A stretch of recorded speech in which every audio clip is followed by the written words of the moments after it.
Hello, and welcome back to US History and Elections. Election day has passed.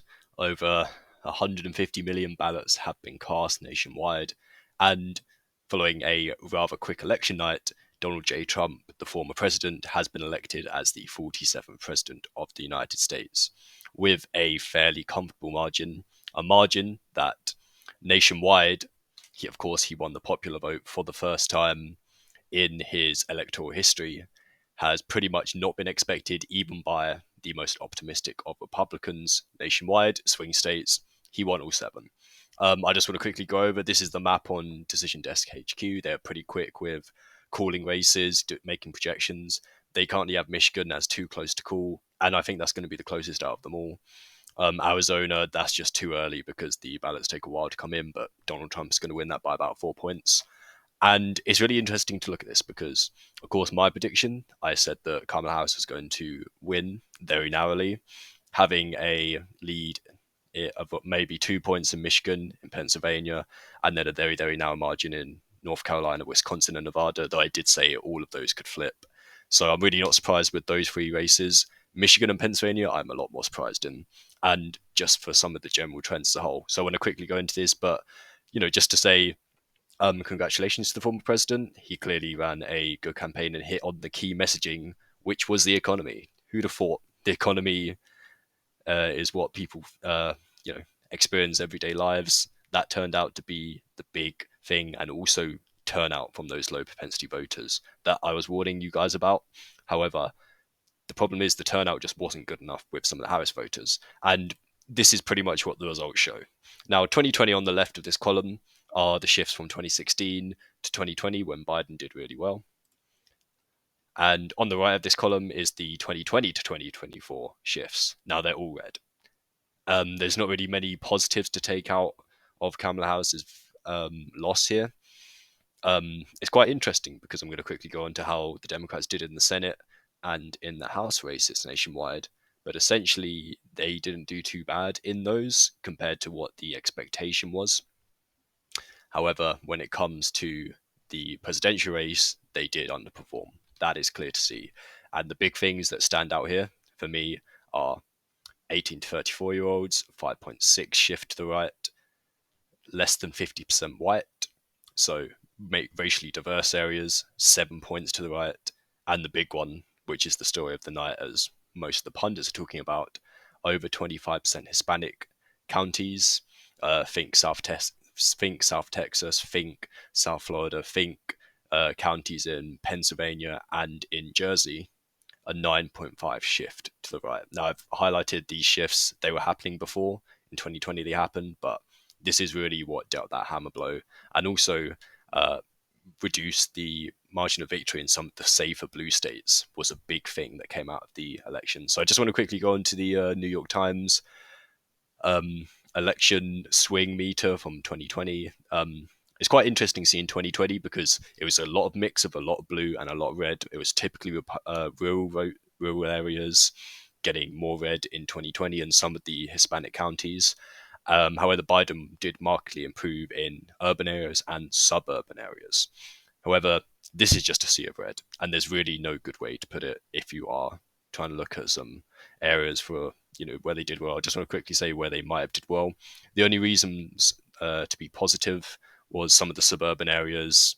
This is Western North Carolina, affected by Hurricane Helene. Democrats did all right there.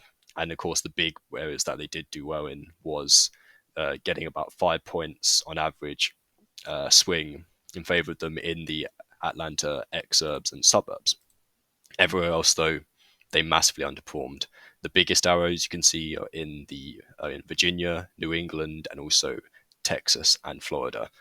Now, I just want to quickly go into some of the swings in New England because they are pretty astounding, just to say the least. Now, in my prediction, I saw the polling data. New York Siena Times poll that Harris only winning New York City by about 65 to 35 points, and that was a big thing coming out, and pretty much that's what we saw. Jersey, I said, was going to be a likely state, but it's looking like the final results in Jersey are probably about 5 points for the Democrats. That is a swing state margin. That is pretty much on par with Virginia. And I'm telling you, no one really saw that as a realistic option. They were talking when Biden was in the race that Jersey was in play, but realistically, they never really spent that much time there. Of course, they did their rallies in and around this area, but just on average, it was 7.5 points in Ocean County, Atlantic City. Um, you know, 10 points. Just seeing big shifts to the Republicans, and this was also the same in the more democratic areas of New England. All of the counties in mass went to the Republicans, and I do believe that Bristol County, there is almost, Bristol County, way more Republican, and I do think Bristol County actually voted in the Senate race for the Republican challenger to Elizabeth Warren. That has not happened before in her electoral history. But again, just the big shifts that we were seeing. And I highlighted these in 2020, and I said we're going to be seeing more of these unless Democrats do something to truly get the Hispanics on their side. And they just simply didn't do enough. They really didn't do enough. The Puerto Rico thing clearly had a very minimal effect. It might have, stemmed some of the bleeding that they were having with Puerto Ricans as a whole. But Puerto Ricans have historically been very good for the Democrats. That was not on show here whatsoever. And, just areas like Starr County, Donald Trump won this county. Hillary Clinton won this county with 80% of the vote. 80% of the vote. You can check it. I'm not going to go and check it, but that is an astounding margin of victory. Donald Trump had about 2,000 votes there in 2016. He got up to about the 6,000 vote margin, so Biden did all right there. But again, he get another 20-point swing in favor of him, and he now has the 9,000 votes that Hillary Clinton had back in 2016. We saw the same in Miami-Dade. Finally went Republican by 11 points. Biden won this by about 5, mid single digits. And that was just a whole trend we saw in Florida. And because Florida released their data, first of all, the exit polling, and we were thinking, oh, this was, possibly just Florida being Florida. We saw in 2022, it was an outlier. The rest of the country went pretty blue, whereas Florida went dark red. But what we saw was in Osceola County. This was a county that the Democrats historically have been really strong in, really strong Latino county, and Donald Trump won the county. 15 points more Republican than in 2020. That was the first warning sign of areas to be worried about in the Northeast, where there are a lot of Latinos as well. And let me try and find the other county. Where is it? There we go. Loudoun County. Now, 9 points more Republican than in 2020, and the results of this came in rather quick. In 2020, Biden got about 61% of the vote, so Kamala dropped about 4, and Trump gained by about 5, and that's a huge shift, and that was the big warning sign for Democrats. Ever since then, that was about 2 hours. That was maybe an hour and a half after polls closed when we got that information in Loudoun County. And that is where we start to see the margins really worsen for the vice president. We saw her doing all right in, like I said, the suburban counties around big cities in the south, some big city, counties in the Rust Belt as well. But the rural counties were just shifting 5 points every single rural county. Donald Trump was winning them close to 90% sometimes, but he was hitting his benchmarks where he needed to do to shift the general state as a whole. So Georgia, like I said, Democrats did better in the suburban counties, but they did slightly worse in DeKalb, the super urban counties, and the rural areas where they were expected to lose by wide margins. They lost by even wider margins. So that is how Kamala Harris lost those swing states. Now, I just want to quickly go on to the House results because it's the only thing we don't know yet. The state of play is pretty much a toss-up. Republicans have flipped 5 seats, Democrats have 2. They did pretty well in New York. They managed to flip 3 seats in New York. This one's not been called yet on CNN, but pretty much we've got all the results in there that we're going to see.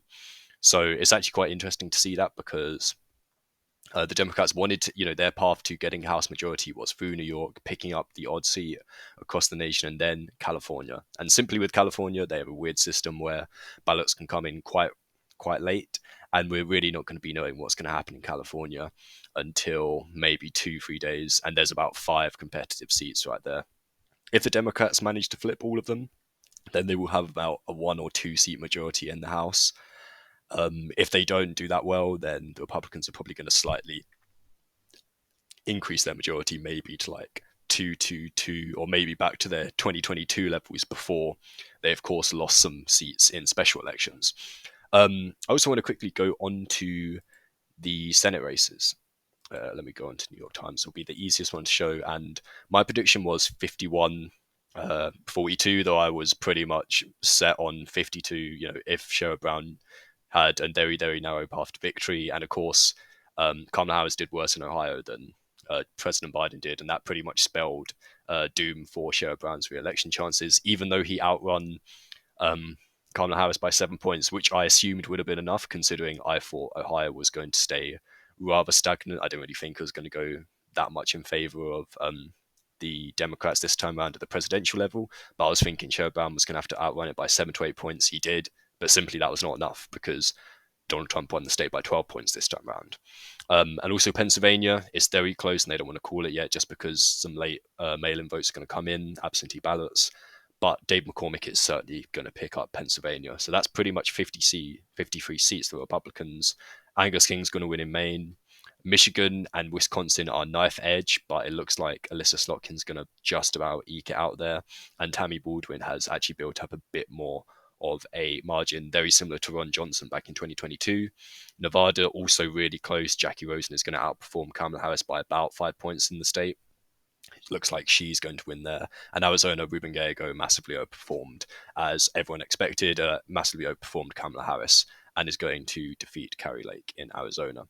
But it's just really interesting to see because, there's a couple moderates. You have Lisa Murkowski of Maine, you have Susan Collins of Lucy Murkowski of Alaska, Susan Collins of Maine, who could have made this Senate map quite interesting if the Republicans only won it by 52 to 48 or 51 to 48 in the Democrats' best case scenario. Of course, that didn't happen.